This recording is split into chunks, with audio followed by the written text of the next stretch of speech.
Magandang araw po mga kababayan ko sa Luzon, Visayas and Mindanao. And welcome back to my YouTube channel po mga kamasters.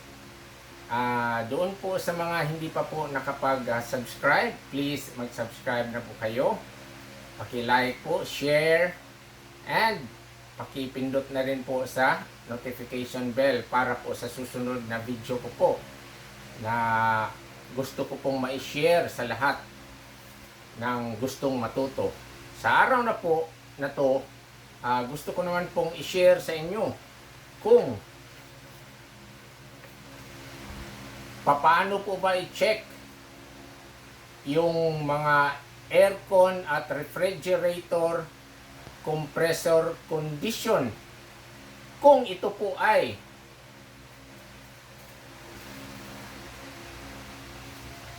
loss compression na po.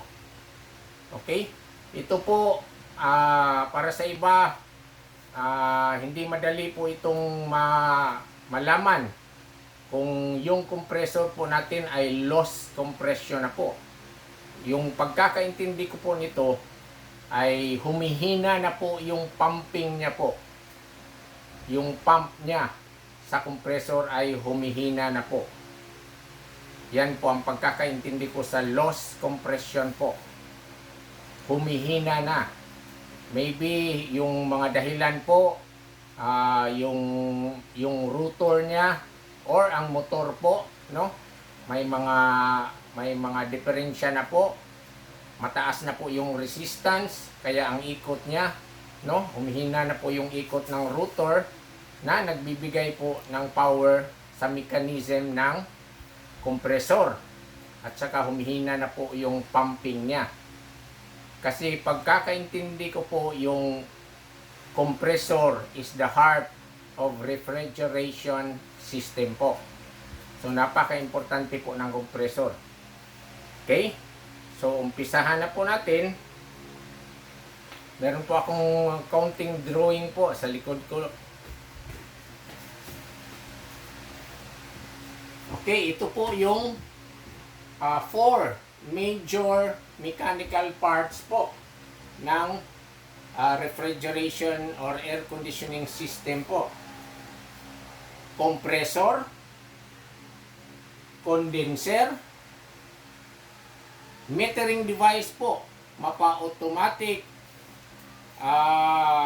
expansion valve or thermostatic expansion valve or capillary tube. Yan po ay part po ng metering device. At ang last po ay ang evaporator.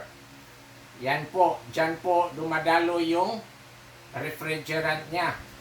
So ito po yung heart, no, ang compressor. Ito po yung heart ng refrigeration or air conditioning system po. Ito po yung bumubuga, no?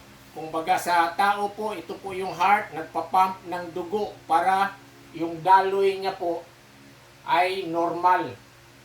Kung humihina po yung heart natin pag-pump, humihina din po yung daloy ng dugo. Kapareho lang po nito ng refrigeration at air conditioning system. So, ang first step po natin, dapat po natin gawin, tingnan po muna natin yung klase ng compressor at saka refrigerant na gamit ng ating unit. Okay. Ito po, like for example, ito po yung mga refrigerant, no? Yung mga common lang po na refrigerant, R22, R410, R134A, R32. Ito po yung low pressure nila. R22, meron po siyang 60 to 80 PSI. R410, 120 to 130. Ang low pressure po yan. R134A, 8 to 15. R32, 110 to 115. Low pressure po yan. High pressure po nila, 260 to 290. R22, R410, 450 to 500 PSI. R134A 160 to 180, R32 175 to 375 PSI. So alamin po natin, dapat po nating alamin kung ano pong klaseng refrigerant ang gamit ng ating mga compressor. So sa ngayon, mga masters ko, mga kaibigan ko sa Luzon, Visayas and Mindanao, pakinggan po natin to kasi napaka-importante po to.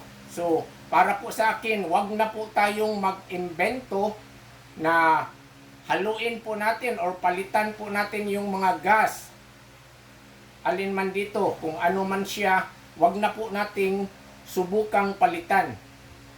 Kasi nakaka-epekto po to sa system po ng refrigerant or sa compressor po. So, mag-stick na lang po tayo. Kung R22 siya, R22 lang po ang ilagay natin.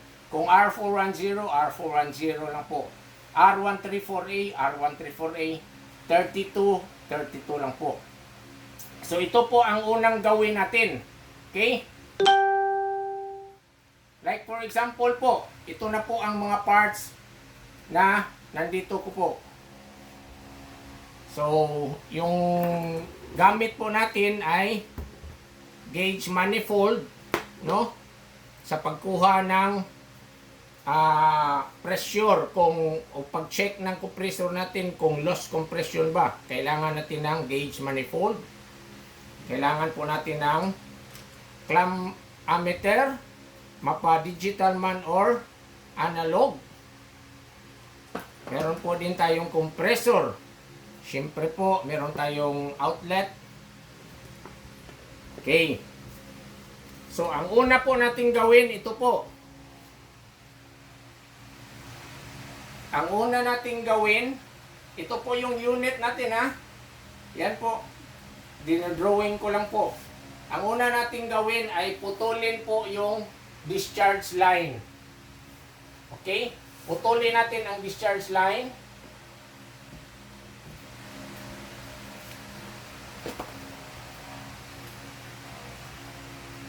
Ayan na po. Sana po naintindihan nyo po. Putulin natin yung discharge line. Ayan, putol na po, ha. Okay. Pagkatapos, ito na po, sample. Ito na po yung compressor, no? Pinutol na po natin yung discharge line. Ito po yung discharge niya. Ito po yung suction kasi andito po yung accumulator. Ito. Suction, discharge. So halimbawa lang po, pinutol natin dito at makikita nyo dito, pinutol natin ito, makakahigop pa rin ito ng hangin patungo dito sa suction. Okay? So same pa rin po nito. So magsasak pa rin siya, hihigop ng hangin, ibubuga dito. Okay? Ito na po tayo, makinig po kayo. Ang gawin po natin, like itong compressor na to ay R22. Okay. So, R22. Dito po tayo magbe-base sa high pressure. Ha? High pressure po. So, R22, 60 to 80 po yung low pressure niya. Yung high pressure is 260 to 290. Dito po tayo magbe-base. Dapat po lumampas po ng 290. Dapat aabot siya ng 300 to 350. Yung discharge niya po, yung high pressure. Para po makamit natin na or malaman natin na hindi po siya loss compression yung compressor nyo po. Okay? Example, ha? Kailangan, ha, lumampas ng 290. Dapat 300 or more. Pagkatapos, patayin nyo kaagad. Okay, ito na po. So, kailangan po, na-check na po natin yung compressor natin, ha? Meron po dapat siyang resistance.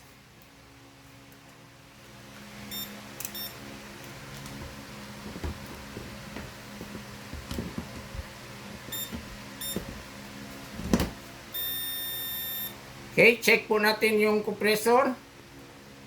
Kung okay ba. Okay, meron po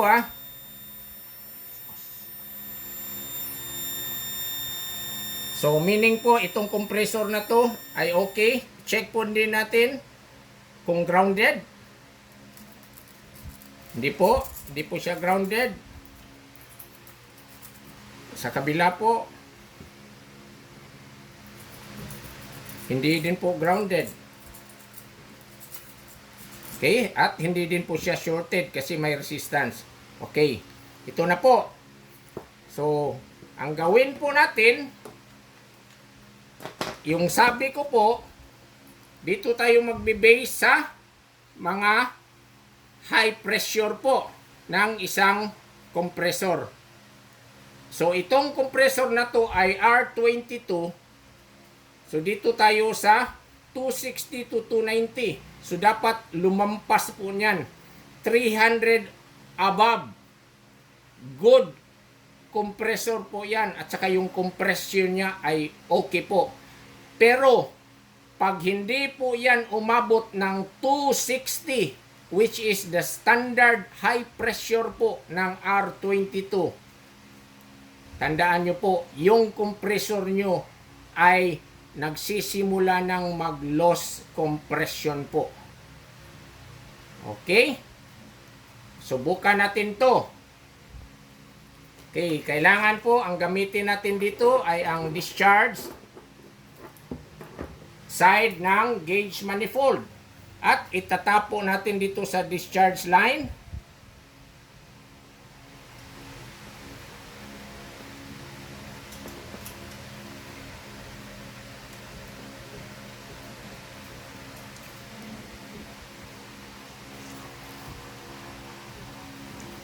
At ipa-plug na po natin. So kailangan po ito na po 250, 300. Kailangan po lumampas po yan sa 300 yung pressure niya para good compression pa po yung compressor natin. Okay, ipa-plug na po natin.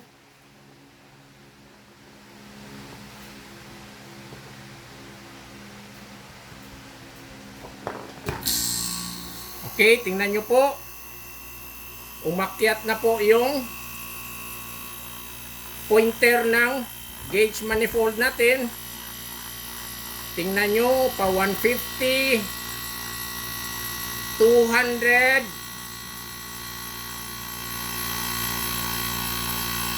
250,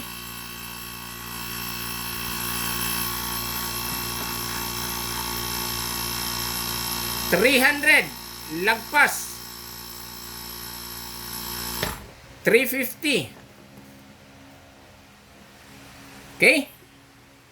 Mga ka-masters, mga kaibigan ko po sa Luzon, Visayas and Mindanao.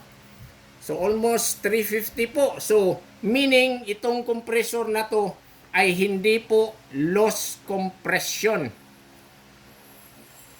Okay?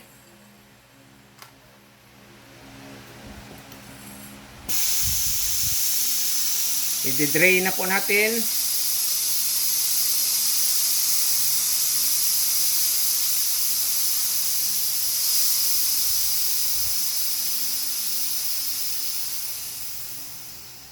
Okay. So, yung ibang style po or idea ng mga ibang technician po, yung mga masters na din po, ito po yung idea nila. Kapag hindi mo daw mahawakan to, which is totoo naman po, gaganunin lang nila sa kamay. Pag hindi mo yan nahawakan, meaning hindi po yan loss compression. Pero pag nahawakan mo po yan, hindi po yun tumatalbog yung ano mo, yung kamay mo, yung daliri mo, Meaning po, loss compression po siya. So, i-check po natin. Subukan ko po ha.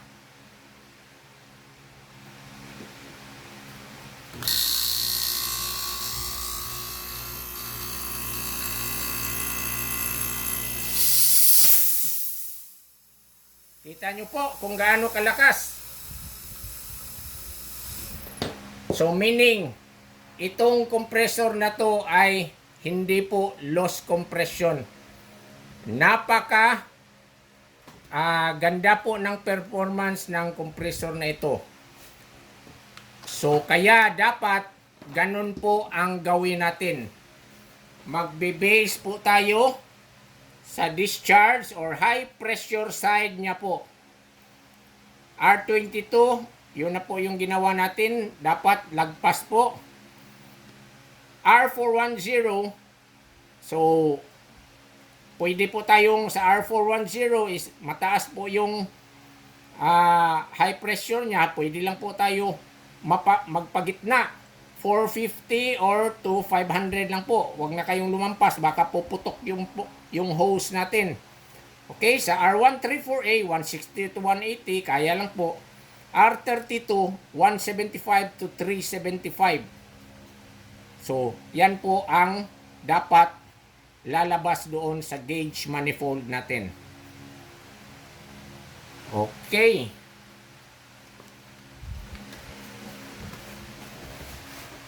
So, mga kababayan ko, mga kamasters, I hope na may natutunan naman po kayo sa araw na to. So, sa doon po sa mga hindi pa nakapag-subscribe, please mag-subscribe na po kayo. Paki-like, share, and pakipindot na rin po ng notification bell para sa susunod na video ko po. Maraming video pa po akong gustong i-share sa inyong lahat. Doon po sa gustong matuto. Matututo po kayo. So, subscribe na po kayo. Mag-ingat po tayong lahat, mga kamasters. Keep safe po, and God bless us all.